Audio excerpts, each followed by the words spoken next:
All right. First of all, thank you all for jumping on again tonight. We do plan to continue to have our Silvercrest specific town halls weekly, Tuesday nights at 7 for the foreseeable future. My guess is through at least spring break, and then we will update from there if need be.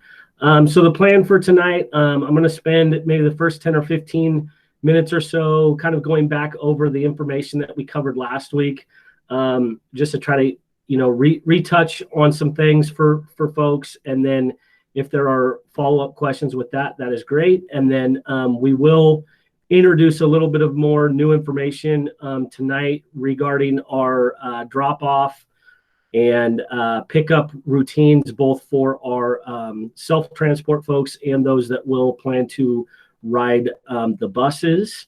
We'll talk a little bit more on the side of masks and distancing. And then hopefully we can dive into a little bit more of what a typical day could potentially look like as we start to talk about our K through fourth kids with the return. So that's kind of the plan for tonight. Again, as always, if I run across something too quickly, or if you feel like a question pops in your head and you want to put that in the chat, that's fantastic.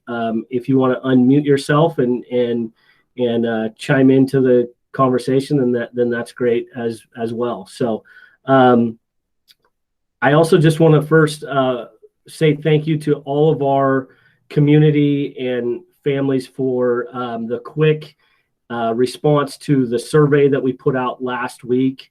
Again, it was always part of our plan to hold the town hall last week and try to give as much information as we could before we push that survey out. And then we got back a great response in 2 to 3 days. And we are now in a position to where we do have a couple kids that feel like they are still on the fence, but we are down to our very last few, and we feel like we have a really good grasp on what our counts are for both those that wish to stay in the distance plan and those that are looking forward to coming back to the building for an in-person experience. So again, I thank you for that. I do want to apologize on the side of another survey that I did send out last night for the Youth Truth piece. That's something that as a district is being conducted for all schools. We don't really get to choose the time frame that those are open. So I know it feels like another survey, and some of the questions in that may not be a great fit for the academic experience that we are being able to provide right now. But again, we do appreciate the feedback. So if we could have folks answer those surveys in the next week and a half or so, that would be appreciated. So thank you for those things. And on top of that, our kids in grades 3 through 8, I will be sending out a link for those students to complete a student appropriate survey as well. So when those come through, please encourage your students to complete those. Okay, so that's some of our housekeeping items for tonight. I am going to jump into some of the review that we covered last week. Again, just to kind of give folks another chance to think about how the hybrid plan might work on the surface in terms of those thought processes, and then again at the end we hope to dive in a little bit more. So first of all, again, as you guys are all aware, our hybrid option will allow students to come to campus 2 days per week. They will remain in a distance plan or an at-home plan for those other 3 days per week. So depending on the size of the class and how things break down, your students will either be in the Tuesday and Thursday group, or cohort, and then there will be another group that is Wednesday and Friday. For Silvercrest specifically, we talked about last time how we looked at trying to balance those cohorts as best we can. And so basically, we looked at each class list of those folks that wanted to return back to hybrid, and we tried to just cut that number in half. And then we made the necessary adjustments that were impacted, say, by a sibling set, or if there was a specific request to be on a specific cohort. We try to take those things into account. I do want to say, at this point, we feel like we have a really good grasp on what those cohorts are and where kids will be assigned for those days. We have shared those initial drafts with our teachers, and the plan is on Friday to be able to share out to our families which cohort group each of your students will be a part of. So again, when we're talking at Silvercrest specifically, I think we're really lucky in terms of the class sizes that we are going to see. A lot of our classes, when we get down to those cohorts, and we're looking at half of the kids, I mean, there's going to be a lot of our classes that have 5 or 6 kids in them. So I think on a health and safety protocol side, that is good news. I think in terms of time with your teacher and personal instruction, I think that is pretty impressive as well. So although our campus may look a little thin, I think given the situation, I think it is actually a plus for us. So again, the week will look like regular school days, Tuesday through Friday in terms of time frame. I do want to give a slight update. Some misinformation that I gave last Tuesday was that our school day would run 8 to 3. Our school day will actually run 8:30 a.m. to 3. So that's a little bit of an adjustment there, but please take note of that. I'll talk a little bit more about kind of the drop-off procedures and morning processes as kids kind of get to school and to start the day. I'll talk about that at the end, but just for folks to kind of know, our day will look like an academic class day from 8:30 until 3. Any kind of quick questions in terms of just the overall feel of hybrid or what that looks like? And as folks are kind of thinking, I'll expand a little bit for the folks that have chosen to request to stay in a distance plan. So the learning model that you will get if you choose to stay in the distance plan would look very similar to what you are getting now.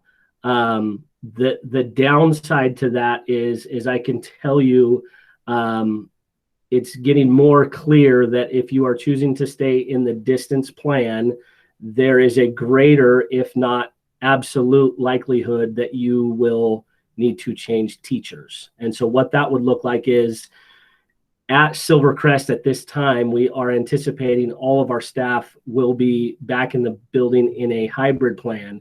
And so those folks that have requested to stay in the distance plan, another teacher from the district that would be grade level specific or subject specific would take over the teaching for your student.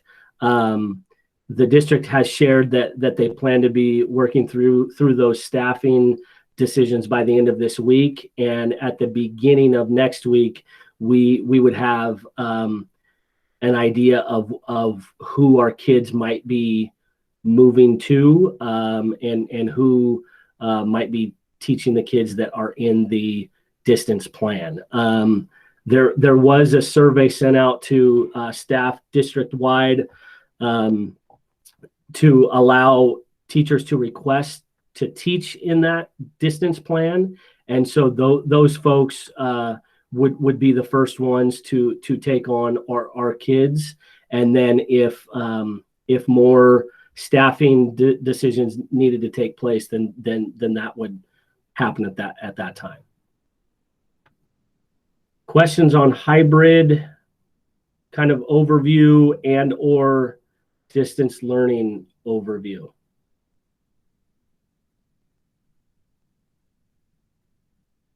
Okay, I have a few just kind of quick points in terms of the kind of safety precaution side of things that I think are important to make sure that they are out there as well. As far as face coverings, we do ask that all students that are reporting to campus have a face covering on. If for some reason that they arrive to campus and they don't have one, they will be given one. I think as we get closer and we start to talk about the practicality of how all of this is going to work, I think it's important to remember that we're probably going to ask for parents to send, a backup mask or 2 backup masks that might be in a backpack or that might be able to stay at school.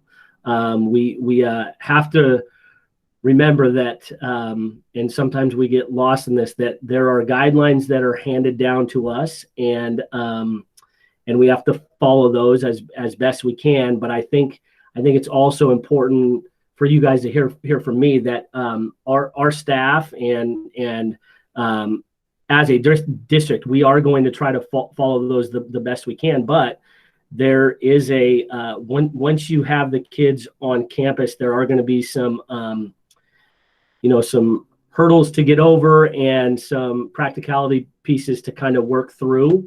And as we feel like we need to make adjustments to the plan, we will. So if that feels like just for example, right now, the plan is to have about a 30-minute academic segment before each, transition or recess or lunchtime. And if we feel like, after the first week that, man, that 30 minutes is just way too long and we need to make those breaks at 15 minutes, then we will do that. Or if we are asking to bring a mask to campus and we know after the first recess, half of those masks are on the ground, well, then we might adjust the way we ask to bring masks. And it might be, your student needs to put one in their pocket when they transition outside. So I think it's important for all of us to kind of have that feel of, yes, we have guidelines and procedures and protocols, but I think that all sounds good and well. And then we get our first graders, our second graders, our third, our fourth, all of our kids on campus, and plans can be adjusted quickly. So I think it's important to kind of have that in mind as well. We talked about this briefly last time. As far as ventilation goes and fresh air, there will absolutely be times to where we have the windows and doors open to our classrooms to encourage fresh air to be flowing into classes. So again, on the practicality side, we need to encourage our kids to come dressed in layers, bring coats, plan for cold, and then be able to adjust to warm conditions as well. As far as kind of our overall plan in terms of the cohorts, I talked about this a bit, but we are lucky enough at Silvercrest that our cohort groups are going to be small enough that allow us to do some things that other schools in the district cannot do. For example, our plan at this time right now is for us to basically have our kinders, first graders and second graders part of the same cohort.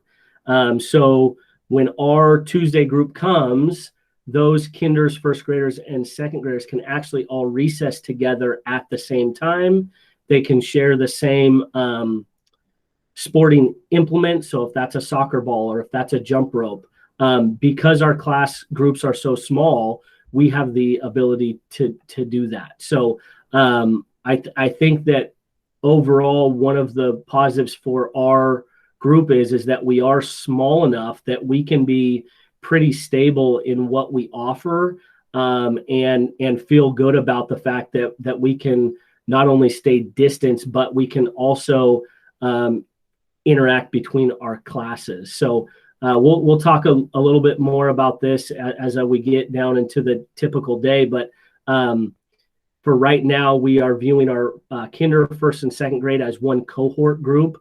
And the math says at this point that we will never be over 24 for that total group of those 3 classes on a given day.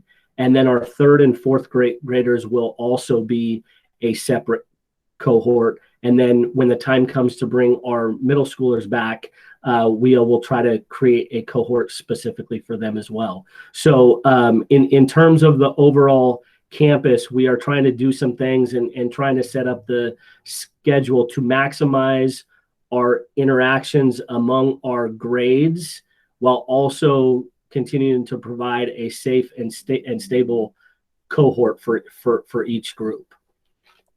Okay.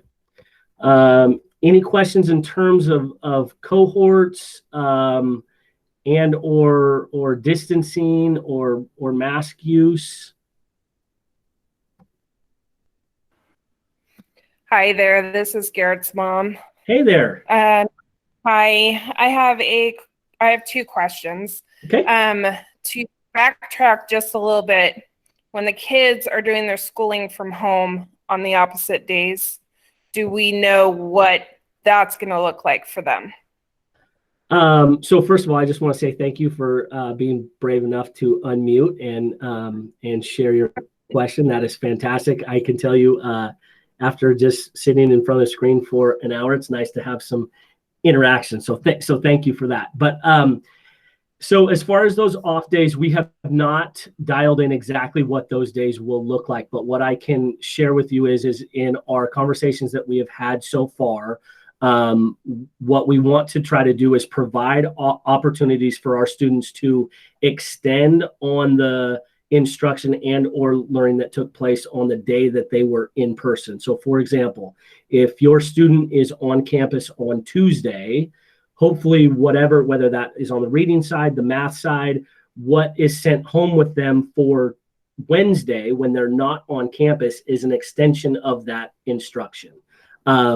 Again, there will not be a live meet for your student on that off day. There will not be a teacher there to lead that instruction on that day. And so what we are trying to do is provide an opportunity on those off days to basically extend and make more use of that instruction that happened on the times that they were in person. I hope that makes sense. I could see the use of the electronic devices, whether that is Edgenuity, whether that is Seesaw. So those things that our students and our parents are already used to, I would anticipate that we try to incorporate those things as best we can. We are not going to try to introduce new ways in which we teach on those off days or change the way that those days look. I can also say that I would anticipate that our teachers and support staff still provide take-home packets for those grades that had them in the overall CDL plan. Now those packets may look a little bit different, but in terms of what those days look like, they will look similar, but more as an extension of those in-person days.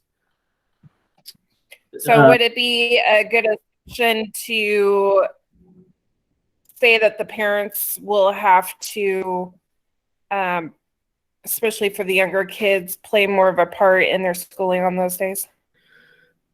That would be fair to say, yes. I think as far as continuing to make sure that those kids have access to whether that's the supplies that were sent home or those electronic devices and the ability to log in. There may be a shared video that the student needs access to. There may be an activity on Edgenuity or Seesaw that they need to have access to. I would not say that the parent needs to take on more of a role in terms of teaching the content, but maybe more in guiding the student to access what has been provided. Does that make sense? Okay. Yes. And then my other question is about the masks. So when the kids are in class and the teacher is instructing, are they expected to be wearing their masks during that time as well?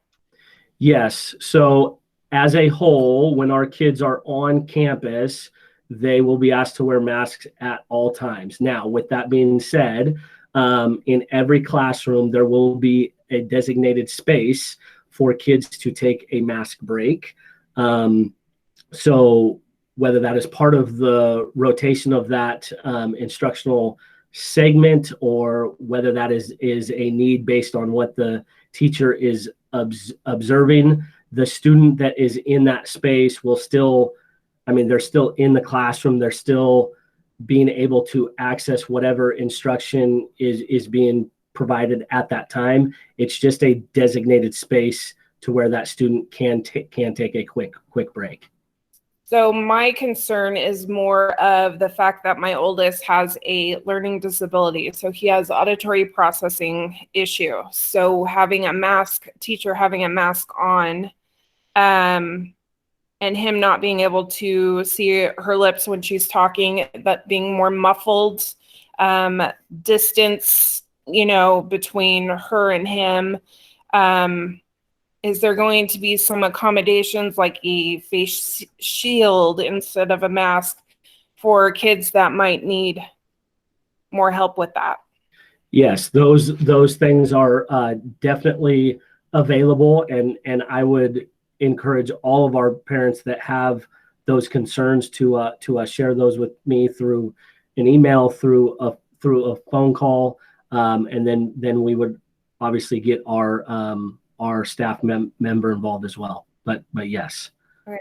Yep. The clear face shield is an option. And then to expand on that a little bit as well, we've also looked into personal, basically like plexiglass dividers. And there's been some discussion, is that going to be a part of our individual classroom budget? Is that an overall school budget piece?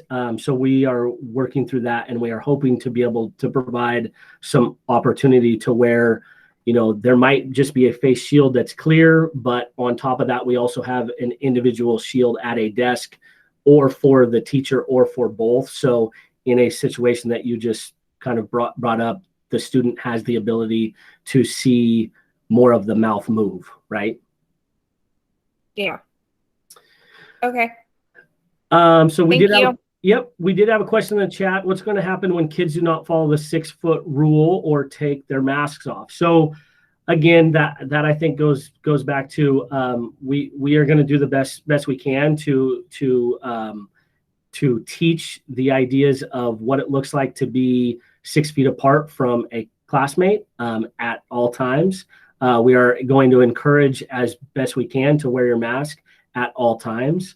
I think that this will be an ongoing teaching opportunity for all of our students, K through 8.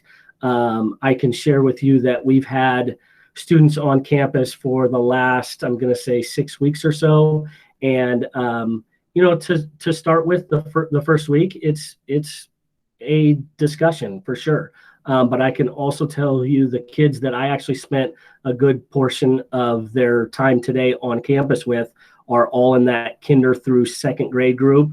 And while they were not eating, they were great. And I think that if we can start to plan and prep our kids for the idea of when you go back, you are going to need to be wearing a mask at all times. In fact, part of our reopening team has talked about there are some resources to send out to parents and families to try to start those conversations sooner rather than later. And so our hope is maybe by the end of next week to be able to send some of that information out and try to start the conversation about what's it going to look like.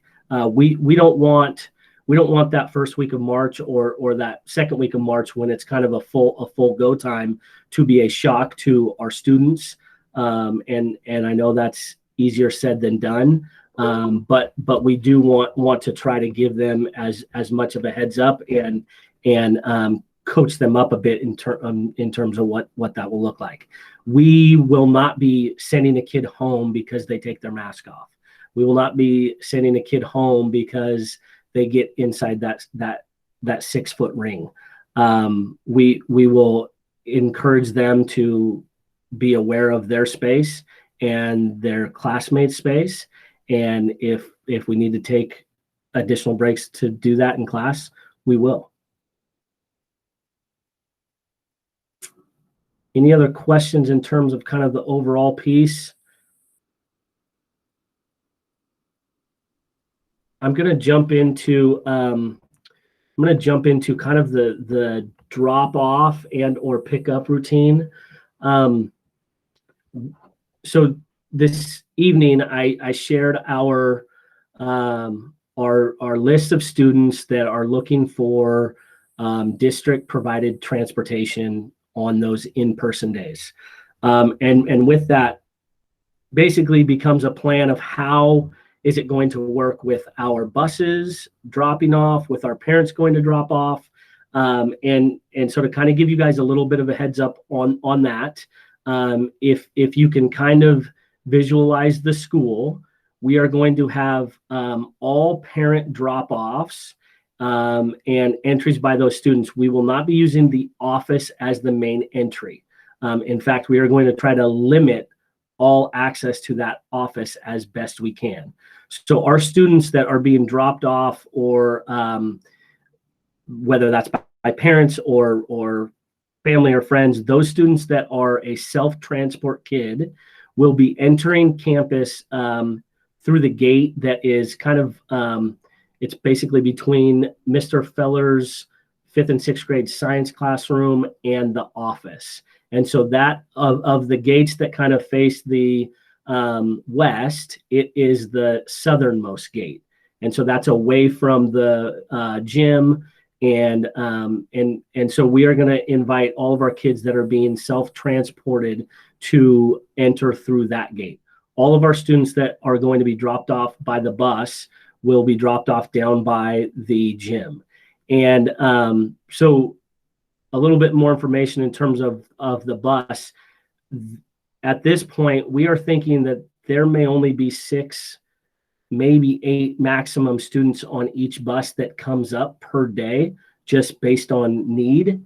And so if that's the case, when one bus comes in, we will basically hold the other kids on the bus for that minute or two for those 6 or 8 students to get off the bus and inside the gate and towards their classroom. And then also those students that are being self-transported, we will also encourage you to stay in your car until there's basically an opening. So our idea is to almost create another drive-through drop at that southern gate for our self-transport folks. And then there would also be the drive-through drop for the buses. And as one car kind of pulls up, we would ask that student comes in through the gate. We will have staff there.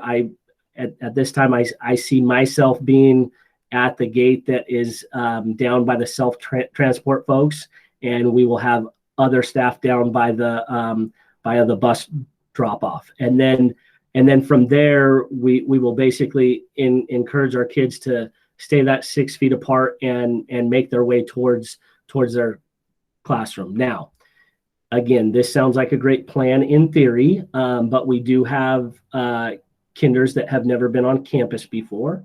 We have 1st and 2nd grade kids that, and maybe this is 3rd and 4th grade kids too, but they've been out of school, pushing on a year now. And that idea of leaving mom in the car and I'm going to get out and go through the gate, we understand that is a concern. So we will have marks outside of the gate. We have purchased some concrete markers that we will put outside on our sidewalks to encourage that distancing. And if folks need to park across the street and walk their student over to the gate, there will be an option for that as well. And then once those kids get inside the gate, again, there will be staff around to kind of help point them in the direction that they need to go. In years past, I know that there's been that kind of morning recess option. That will not be an option this year. So when kids are dropped off, we will expect them to kind of go straight to the classroom and start their kind of prep for the day. And I'll expand on that here in just a minute, but a little bit further in terms of what that start to the day looks like, we are going to probably push things back in terms of our gates opening to somewhere in that 8:15 to 8:20 range. And it's not because we don't want to see your kids. The question or the concern is what are our kids doing for that 15 or 20 minutes beforehand that the day starts. And so we want to make sure that as kids get to campus, we can get them into their classroom and kind of get started with their day as quickly and as efficiently as they can. So again, this is not set, but I can anticipate or I would guess that we will encourage families to drop right at 8:15, and we will hope that the buses are there in that 8:15 to 8:25 range. We will encourage our kids to get to their classroom, and then we'll start our classes right at 8:30. So that's a little bit of the drop off routine. In terms of the pickup and or busing groups for the afternoon, as far as the locations, those again will look the same. So our folks that are being transported by a parent or a guardian, they will exit that gate that's on the southernmost side between the office and Mr. Feller's room. And then those that will be headed to a bus, they will exit down by the gate, down by the gym. So we will do our best to basically stagger our departure times with our buses and our self-transport folks, so we don't have a log jam there at those gates. Again, we will have markers out as far as where our 6-foot distancing is, and we will have staff out there as well. Questions in terms of kind of the pickup or drop off specifically, and again, as we get closer, we will send out maps and kind of like a flow chart of how those things will work. I have a quick question. Yeah. Can you hear me okay? I'm sorry, I'm Yes. driving. We're Nope, helping. you're great. So I probably have the rare scenario out of all of us, but we live just a couple houses away from the school, on the less busier side of Drake's Road. So we'll have some walkers. And so we will encourage them to, when you get there, stay close to wait for people to go in the gate and stuff like that. I understand that. I'm just wondering, I have a kinder and a 6th and a 7th grader. So how will they collect their kindergartner brother when they all go? Obviously, when it's just him going, we'll have someone there to pick him up. But kind of wondering how they'll pick up siblings possibly when that time comes.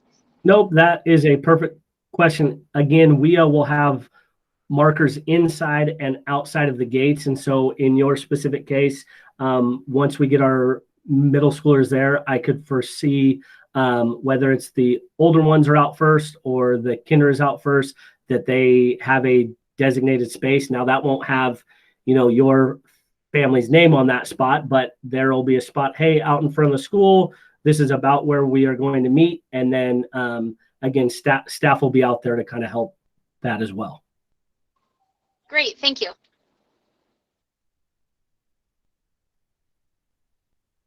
Other questions on the drop off or pickup routine?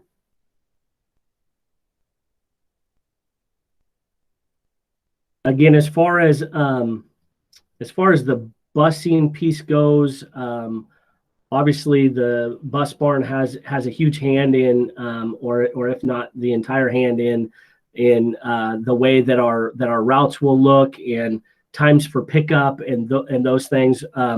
We anticipate that we may not see our routes finalized until the week of the 22nd. Again, I can share with you that that those cohort lists have been shared with them, and they will begin work on those as soon as they can.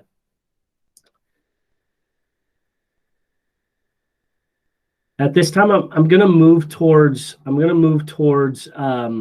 just kind of the school day itself. I talked a little bit how our cohorts are going to allow us to do some things, within the building that I think lower the concern a little bit in terms of how the procedures will impact their day. Now, again, we are talking about a small class size per class.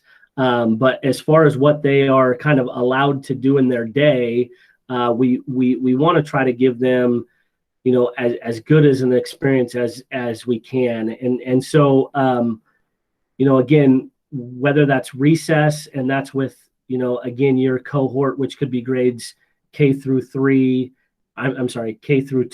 and then the other cohort of 3s and 4s. We can see recess together with those groups. At times, there may be an option for PE among those groups to be shared. And then also within the class day, we talked a little bit about our academic segments are probably going to be in that 30-minute range or so. And I think as we get closer, I think our teachers will be able to share exactly what that, say, math time looks like, or what the reading time looks like. But the pieces that are kind of aside of that, but also make up the school day, might include, what does a library experience look like, or what does it look like for our kids to use the bathroom whenever they want. So for a few of those things, we have talked about kind of how to be the most efficient, but also be aware of the limitations of our staff, not only our classroom teacher, but maybe even more of our support staff. And so we are working on plans to maximize those experiences. As far as the library goes specifically, we don't have a finalized plan, but right now we have talked about allowing Mrs. B to push into a classroom and potentially run a library lesson with a specific class that would typically be in the library, but now we will basically try to bring the library to each class. And so they still have that experience. They still have an experience to check out books. They still have an experience to get to work with Mrs. B and do those things. But also kind of being aware of the fact that if we can limit the amount of transitions into spaces, the better off we are going to be. In terms of bathrooms specifically, I can tell you, as far as that shared cohort goes, they can use the bathrooms within that cohort as freely as they wish. Now, with that being said, we are going to limit the use of the bathrooms to 2 people at any one time.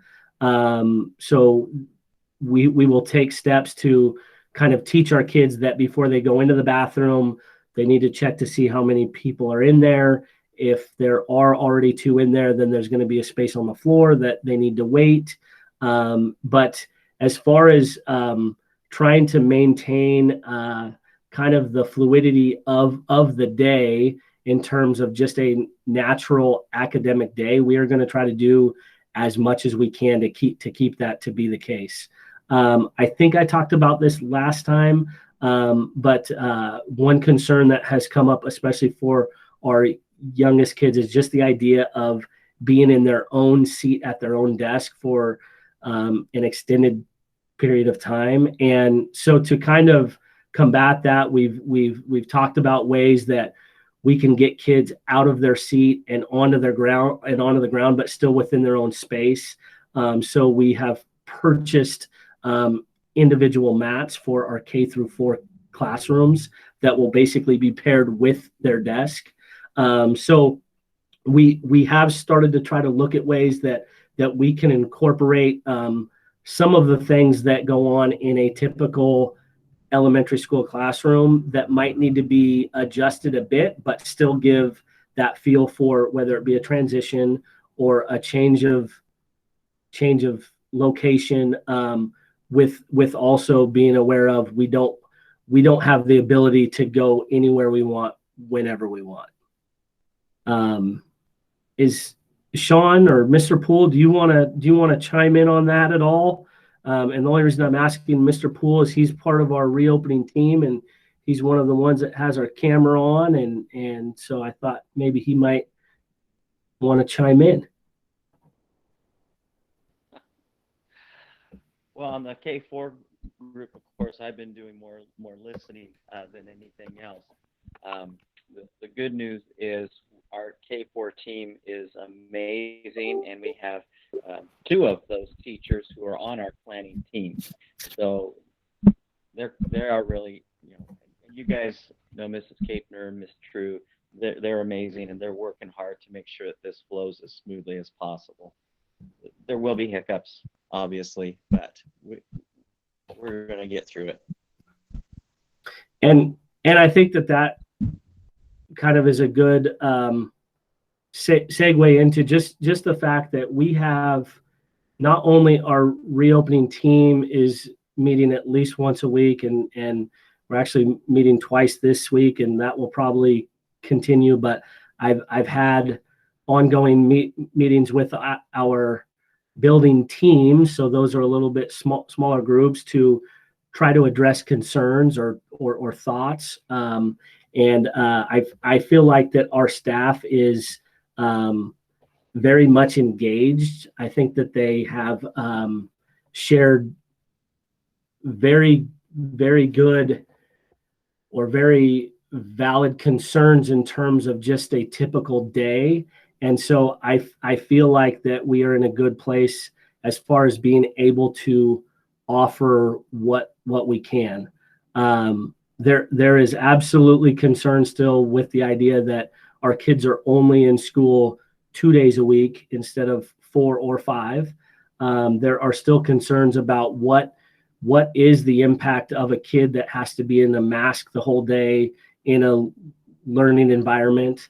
There are absolutely those concerns, but I also think that it's important to know that we are going to do as much as we can within the guidelines to try to give our kids the best experience we can.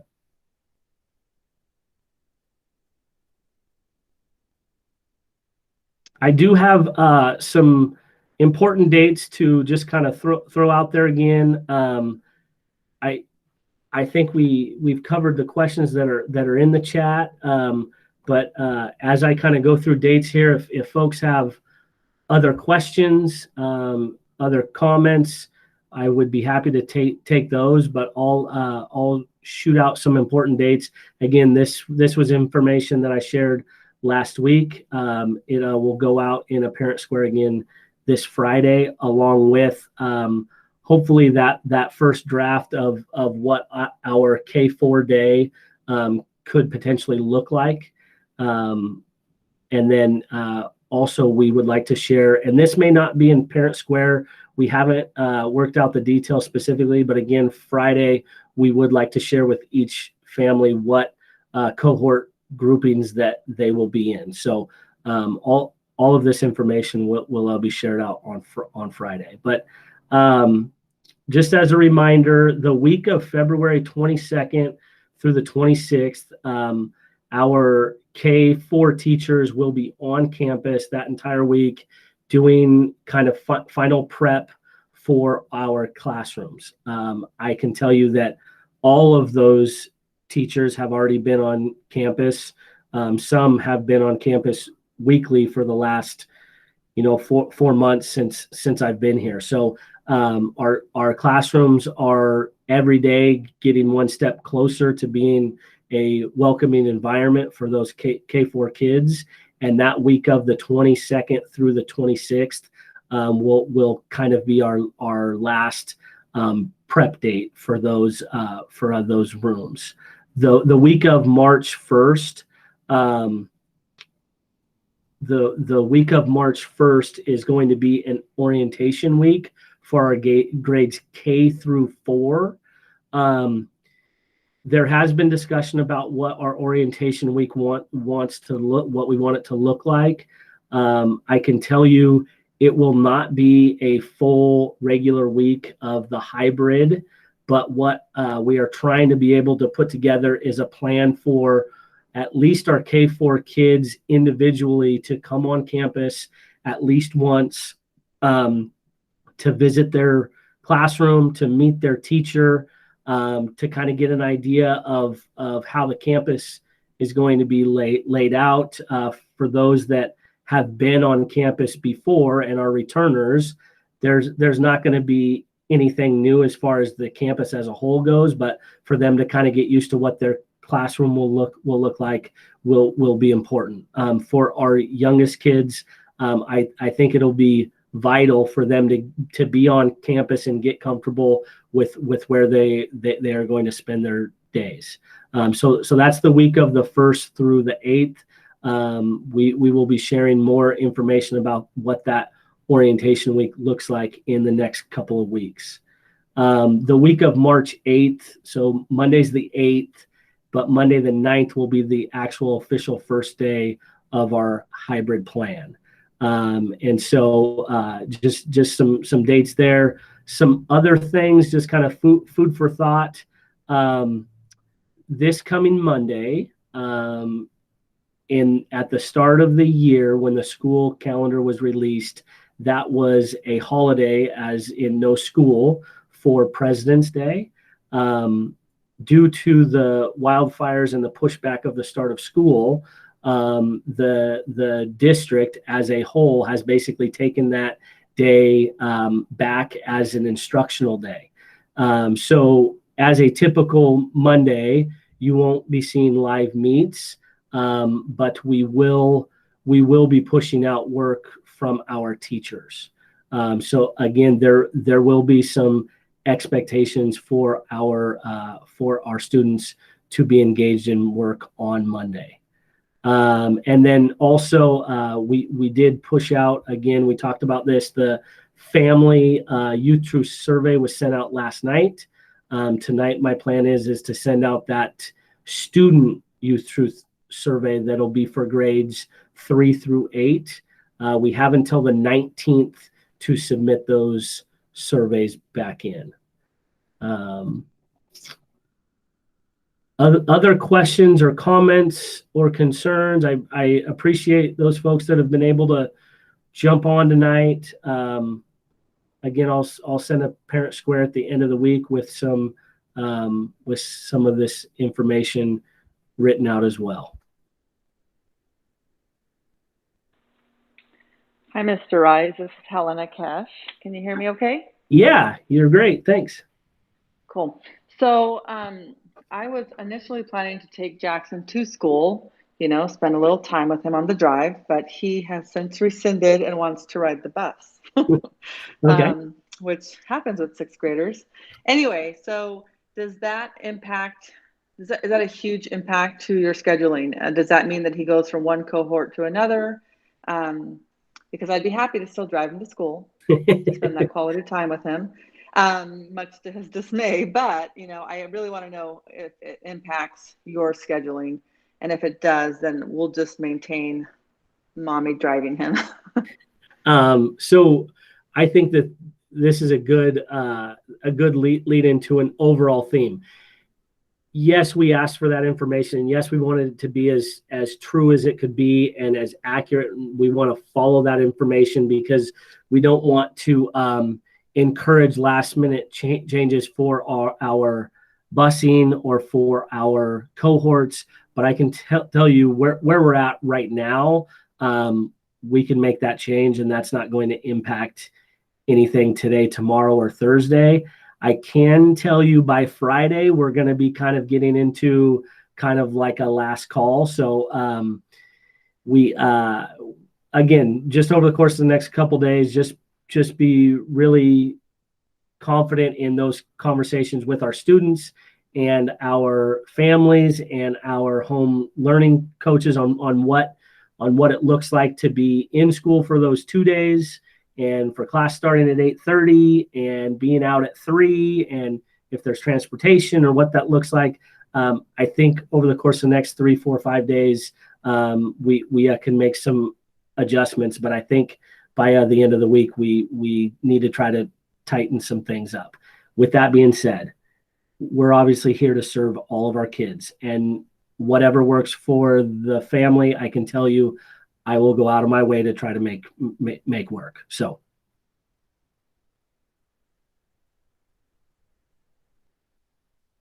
Other comments or questions or concerns?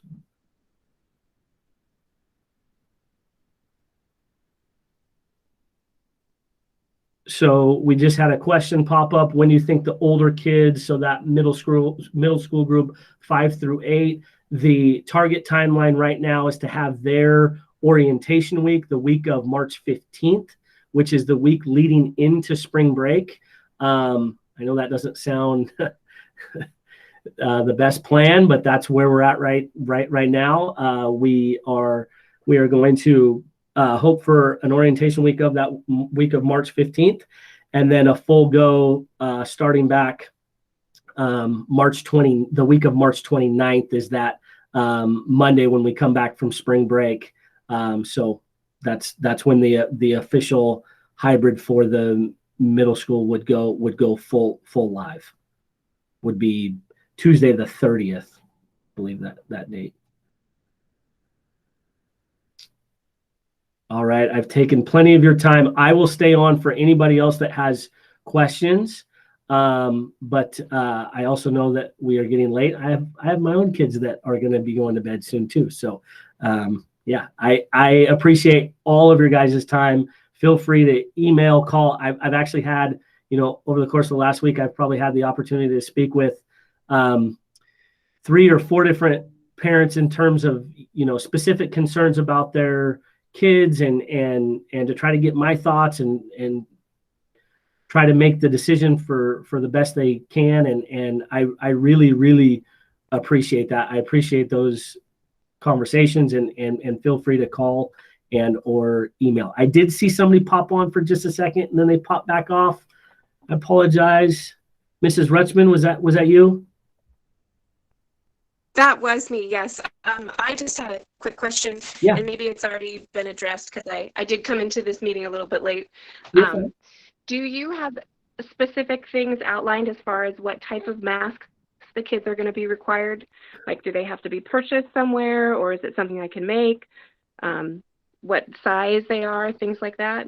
So at this point, our guidance says a face covering that covers the nose and mouth.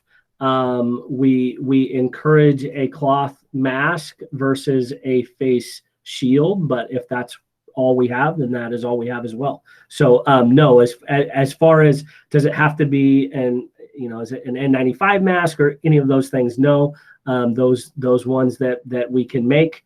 We just have to be sure that we try to cover the nose and mouth. So. Okay. All right. I had one other question. Yeah. So I have a kindergartner and a first grader. Okay. And so my kindergartner is very excited to ride the bus, but I'm just wondering if they're busing together because they're siblings from the same household, are they going to be allowed to sit together? So Okay. so they will actually be encouraged to sit together to try to minimize the space. So in terms of the bus, you could anticipate like 2 seats between each student and or sibling students. So once they get on the bus, they will absolutely be spaced out and encouraged to stay spaced out. But as far as siblings go, because we want to try to minimize the amount of space on the bus, they will actually be asked to sit together. Okay, wonderful. Thank you. That was both my questions. Perfect. Again, I'll stay on for folks, but we're pushing 8 o'clock, and I know that your guys' lives are important. So again, I appreciate the time. I appreciate the engagement by our families and communities. Encourage you to reach out to myself and or Danielle in the office and or our staff. I think that we are in a position to be able to offer some good help in terms of questions. All right. Thank you so much. You guys have a great night, and we will see you next week.